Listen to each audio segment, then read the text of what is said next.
앞서 보신 것처럼 삼성전자와 LG전자가 올해 1분기에 시장 예상을 뛰어넘는 양호한 실적을 거뒀지만 마냥 웃을 수는 없는 분위기입니다.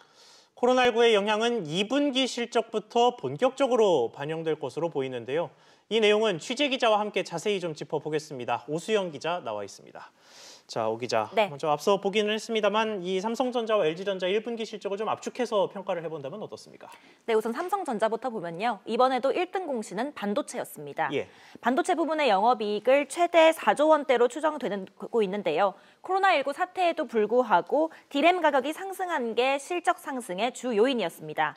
LG전자의 경우에는 일명 코로나19로 건강관리 가전, 그러니까 의료관리기인 스타일러와 공기청정기의 판매 호조가 실적 전반을 견인한 것으로 분석되고 있습니다. 네, 그럼 이번 2분기와 올해 전망은 어떻습니까?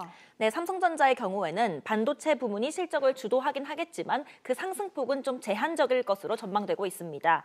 서버 수요 상승세는 계속되겠지만요. 스마트폰 등 모바일 수요가 줄어들 것으로 예상되고 있기 때문입니다. 여기에 미국과 유럽을 비롯해서 삼성의 주요 소비 시장에서 코로나19가 빠르게 확산하고 있어서 TV를 비롯한 생활가전 부문의 출하량도 지난달부터 본격적으로 줄어들고 있는 것으로 알려졌습니다. 이런 영향으로 삼성전자의 2분기 영업이익 전망치는 한 달 전에 8조 원 초반대로 예상이 됐었는데 현재는 7조 원 후반대로 낮춰진 상태입니다. LG전자를 또 보면요. 지난 1분기에는 깜짝 실적을 거두긴 했지만 2분기에는 6천억 원 후반대에 그칠 것으로 전망되고 있습니다. 기업들의 실적에 미칠 코로나19의 악영향이 2분기에 본격적으로 반영될 것으로 예상되고 있는 가운데 이 추세가 하반기까지 이어지게 된다면 앞으로의 실적을 가늠하기 어렵다는 게 업계의 목소리입니다. 네, 기업들이 나름대로 대응책을 좀 내놔야 할 것 같은데 현재 움직임이 좀 어떻습니까? 네, 경영 환경의 불확실성이 높아지면서 기업들이 속속 대응책 마련에 나섰습니다. 삼성전자의 경우에는 제품 경쟁력을 강화하기 위한 경영 진단을 진행하고 있고요. LG전자의 경우에도 비용 절감을 비롯한 경영 효율화 작업에 나섰습니다. 네, 이런 가운데 이 코로나19의 타격을 가장 크게 받은 항공업계에서는 이 대한항공마저 순환 휴직에 들어간다고요? 네, 그렇습니다. 업계 1위인 대한항공은 오는 16일부터 10월 15일까지 6개월 동안 전 직원을 대상으로 순환 유급 휴직을 실시할 거라고 밝혔습니다. 휴업 대상은 약 19,000여 명인데요. 전체 직원의 70%가 조금 넘는 수준입니다.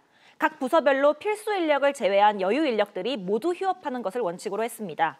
대한항공이 유급 휴직에 들어갈 수 있는 배경에는 정부의 고용유지 지원금이 있는데요. 정부는 지난달 항공업을 특별 고용 지원 업종으로 지정하면서 유급 휴직을 시행하는 항공사에는 최대 6개월간 휴업수당 90%를 지원하기로 한 바 있습니다. 대한항공은 정부의 지원금을 포함해서 휴직 기간 동안 직원들에게 통상임금의 70%에 해당하는 휴업수당을 지급할 예정입니다. 정부가 항공업을 특별 고용업종으로 지정한 이후에 항공사가 유급휴직을 실시하는 사례는 이번이 처음입니다.